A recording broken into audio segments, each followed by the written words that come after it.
Hello students, स्वागत है आपका आपके अपने चैनल पर। आई एम पूजा और आज हमारे डिस्कशन का टॉपिक है फंडामेंटल ड्यूटीज यानी कि मौलिक कर्तव्य। इस वीडियो का पीडीएफ आपको मेरे टेलीग्राम चैनल पर मिल जाएगा। टेलीग्राम का लिंक वीडियो के डिस्क्रिप्शन बॉक्स में दिया गया है, आप वहां जाकर उसे ज्वाइन कर सकते हैं। तो चलिए स्टार्ट करते हैं आज की क्लास। आज की क्लास का हमारा टॉपिक है मौलिक कर्तव्य। हमारे संविधान में मौलिक अधिकार दिए गए हैं, इसके साथ ही साथ मौलिक कर्तव्य भी दिए गए हैं, क्योंकि अधिकार और कर्तव्य दोनों एक दूसरे के पूरक हैं। दोनों एक ही सिक्के के दो पहलू हैं और एक के बिना दूसरा अधूरा है। जैसे कि अधिकारों के बिना हमें कर्तव्य दे दिए जाएं तो वो कर्तव्य निरर्थक साबित होंगे और कर्तव्यों के बिना अधिकार निरंकुशता को पैदा करेंगे, इसलिए दोनों का एक साथ होना जरूरी है। एग्जाम्पल के लिए, यदि किसी व्यक्ति को गरिमापूर्ण जीवन जीने का अधिकार है तो उसका ये कर्तव्य बनता है कि वह दूसरे व्यक्तियों के भी इस अधिकार का ख्याल रखे। ज्यादातर लोकतांत्रिक देशों के संविधान में नागरिकों के कर्तव्यों का उल्लेख ही नहीं किया गया, उनमें केवल अधिकारों की घोषणा की गई है। जैसे कि अमेरिका का संविधान, अमेरिका के संविधान में केवल नागरिक अधिकारों को शामिल किया गया है, इसमें कर्तव्यों को शामिल नहीं किया गया। लेकिन कुछ साम्यवादी देश हैं जिनमें मौलिक कर्तव्यों को भी जोड़ा गया है, जैसे कि भूतपूर्व सोवियत संघ। हमारे संविधान में हमने मूल कर्तव्य जो है वो भूतपूर्व सोवियत संघ के संविधान से ही लिए हैं। हमारे संविधान में शुरू में मौलिक कर्तव्य नहीं थे। जब इंदिरा गांधी की सरकार थी, जब वो प्रधानमंत्री थी 1975 के काल में, तो आपातकाल लग गया था हमारे देश में। तो सरदार स्वर्ण सिंह ने संविधान में संशोधन करने का उपाय सुझाया था और एक समिति का गठन किया गया। इस समिति में कहा गया कि संविधान में मूल अधिकारों के साथ साथ मूल कर्तव्यों को भी शामिल करना चाहिए। उनका ये मानना था कि भारत में अधिकांश लोग जो हैं वो अधिकारों पर बल देते हैं, लेकिन ये नहीं समझते कि हर अधिकार के पीछे कोई ना कोई कर्तव्य होता है। इसलिए 1976 में स्वर्ण सिंह समिति की सिफारिश पर 42वें संविधान संशोधन द्वारा मौलिक कर्तव्यों को जोड़ा गया। इससे संविधान में एक नया भाग 4 जोड़ा गया और इस भाग 4 में अनुच्छेद 51 क में मौलिक कर्तव्य दिए गए हैं।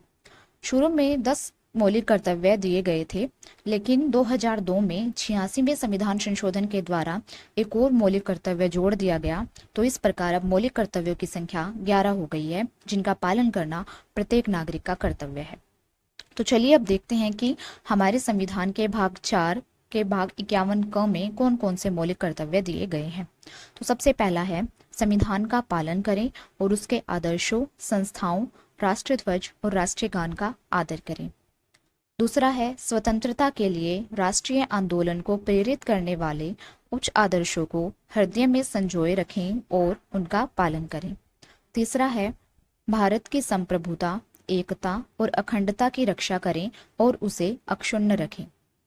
अगला है, देश की रक्षा करें और आह्वान किए जाने पर यानी बुलाए जाने पर राष्ट्र की सेवा करें। पांचवा है, भारत के सभी लोगों में समसरता और समान भातृत्व की भावना का निर्माण करें और धर्म, भाषा और प्रदेश या वर्ग आधारित सभी प्रकार के भेदभाव से परे हों। ऐसी प्रथाओं का त्याग करें जो स्त्रियों के सम्मान के विरुद्ध है। अगला है, हमारी सांस्कृतिक संस्कृति की गौरवशाली परंपरा का महत्व समझें और उसका परिरक्षण करें यानी उसकी रक्षा करें।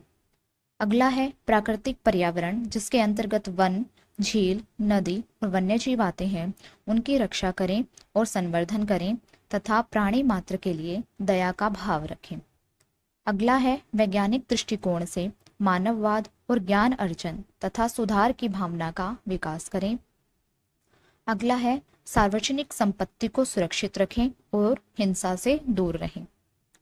अगला है, व्यक्तिगत और सामूहिक गतिविधियों के सभी क्षेत्रों में उत्कर्ष की ओर बढ़ने का लगातार प्रयास करें, जिससे राष्ट्र प्रगति की ओर निरंतर बढ़ते हुए उपलब्धियों की नई ऊंचाइयों को छू ले।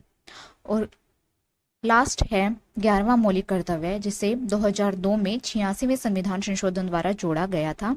इसमें है 6 से 14 वर्ष की आयु के बीच के अपने बच्चों को शिक्षा के अवसर उपलब्ध कराना। सभी माता पिता का यह कर्तव्य है कि वो अपने 6 से 14 साल तक के बच्चों को शिक्षा के अवसर उपलब्ध कराएं। तो ये थे हमारे संविधान में वर्णित 11 मौलिक कर्तव्य। अब हम देखते हैं कि इन मौलिक कर्तव्यों को प्रभावी बनाने के लिए क्या क्या उपाय किए गए हैं। भारत सरकार के सर्वोच्च न्यायालय के भूतपूर्व मुख्य न्यायाधीश श्री J.S. वर्मा की अध्यक्षता में मूल कर्तव्यों के प्रचालन पर विचार करने के लिए एक समिति बनाई गई थी और इस समिति ने 1999 में अपनी रिपोर्ट प्रस्तुत की, जिसमें कुछ सुझाव दिए गए मौलिक कर्तव्यों को प्रभावी बनाने के लिए। इनमें सबसे पहला सुझाव था 3 जनवरी को मूल कर्तव्य दिवस घोषित किया जाए। 3 जनवरी को मौलिक कर्तव्य दिवस मनाया जाता है। 3 जनवरी की तिथि इसलिए चुनी गई थी क्योंकि इसी दिन 42वां संविधान संशोधन अधिनियम 1976 लागू हुआ था, जिसमें कि मौलिक कर्तव्य शामिल किए गए थे। इसलिए 3 जनवरी को मौलिक कर्तव्य दिवस के रूप में घोषित किया गया ताकि इनको प्रभावी बनाया जा सके।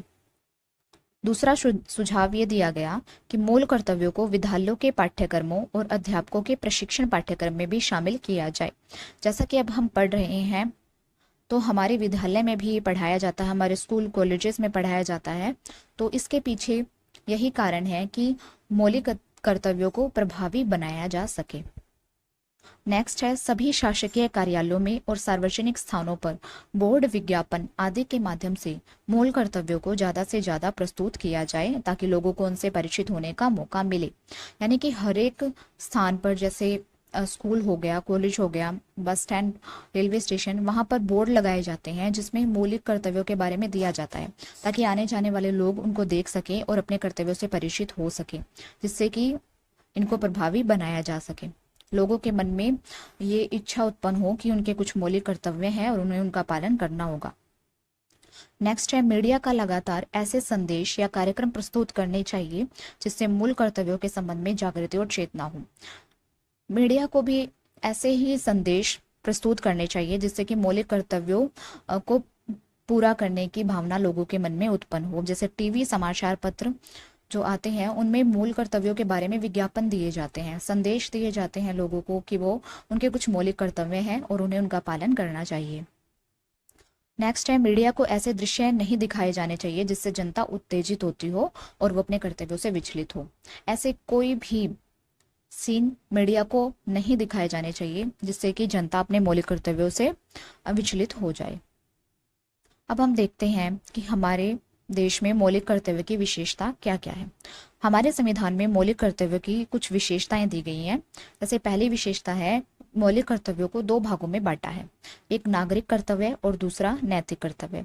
नागरिक कर्तव्य में संविधान, राष्ट्रीय ध्वज और राष्ट्रगान का सम्मान करना शामिल है और नैतिक कर्तव्य में स्वतंत्रता संग्राम के महान आदर्शों को संजोना जैसे कर्तव्य शामिल है। सेकंड है, मौलिक कर्तव्य केवल भारतीय नागरिकों पर ही लागू होते हैं, वे विदेशियों पर लागू नहीं होते। जैसे मौलिक अधिकार जो है वो नागरिकों और विदेशियों पर, दोनों पर लागू होते हैं, लेकिन मौलिक कर्तव्य केवल भारतीय नागरिकों पर ही लागू होते हैं। नेक्स्ट है, राजनीति के निर्देशक सिद्धांतों की तरह ही मौलिक कर्तव्य भी गैर न्यायोचित हैं। यानी कि नागरिकों द्वारा अपने कर्तव्यों का पालन न करने पर उन्हें दंड नहीं दिया जाएगा। जैसे कि राज्य को निर्देशक सिद्धांतों का पालन न करने पर दंड नहीं दिया जाता, उसी तरह अगर कोई नागरिक मौलिक कर्तव्यों का पालन नहीं करता है तो उन्हें दंड नहीं दिया जाएगा। ये गैर न्यायोचित है।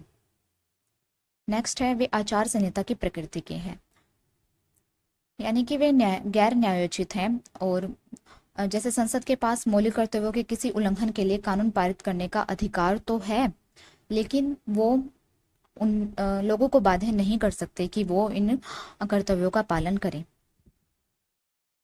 फरवरी 2022 में सुप्रीम कोर्ट ने भारतीय संविधान में निहित नागरिकों के मौलिक कर्तव्यों को लागू करने की एक रिट याचिका में केंद्र और राज्य सरकारों को नोटिस जारी किया था। तो सुप्रीम कोर्ट ये नोटिस जारी कर सकता है, लेकिन वो लोगों को बाध्य नहीं कर सकता।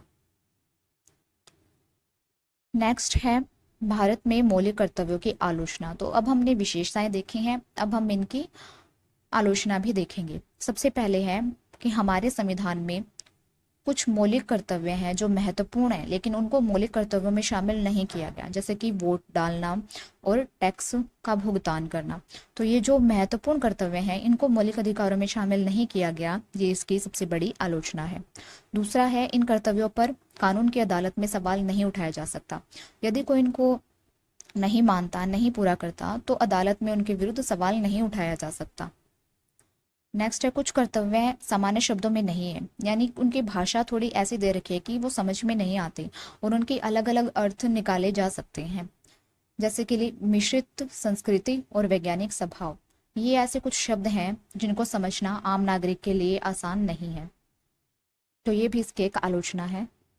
नेक्स्ट है कुछ आलोचकों का ये कहना है कि कुछ बुनियादी कर्तव्य जिनका पालन लोगों द्वारा किया जाएगा भले ही उनका संविधान में उल्लेख न किया गया हो, यानी कि जो ये कर्तव्य दिए गए हैं वो बुनियादी कर्तव्य है और लोगों द्वारा उनका पालन किया जाता है, चाहे उनका संविधान में उल्लेख किया गया हो चाहे ना किया गया हो। नेक्स्ट है आलोचक भी संविधान में उनके स्थान पर तर्क देते हैं। उनका कहना है कि मौलिक अधिकारों को बराबर रखने के लिए, मौलिक कर्तव्यों को मौलिक अधिकारों के बराबर रखने के लिए भाग 4 में राज्य नीति के निर्देशक सिद्धांत के बजाय भाग 3 में मौलिक अधिकारों के बाद ही रखा जाना चाहिए, यानी मौलिक अधिकारों के तुरंत बाद मौलिक कर्तव्यों को रखा जाना चाहिए। तो इस प्रकार हम देखते हैं कि मौलिक कर्तव्यों की आलोचनाएं भी की गई हैं। आज की क्लास में हमने देखा कि मौलिक कर्तव्य क्या होते हैं और इनको प्रभावी बनाने के लिए उपाय क्या क्या हैं और हमारे संविधान में कौन कौन से मौलिक कर्तव्य दिए गए हैं, इनकी विशेषताएं देखी और इसकी आलोचना देखी। तो आज की क्लास में इतना ही, मिलते हैं नेक्स्ट क्लास में एक नए टॉपिक के साथ। हमारा नेक्स्ट टॉपिक होगा राज्य नीति के निर्देशक सिद्धांत, यानी कि directive principles of state policy. आशा करती हूँ कि आपको ये जानकारी उपयोगी लगी होगी। ऐसे ही महत्वपूर्ण जानकारी प्राप्त करने के लिए सब्सक्राइब कीजिए हमारे चैनल को और ज्वाइन कीजिए हमारा टेलीग्राम चैनल। Thank you.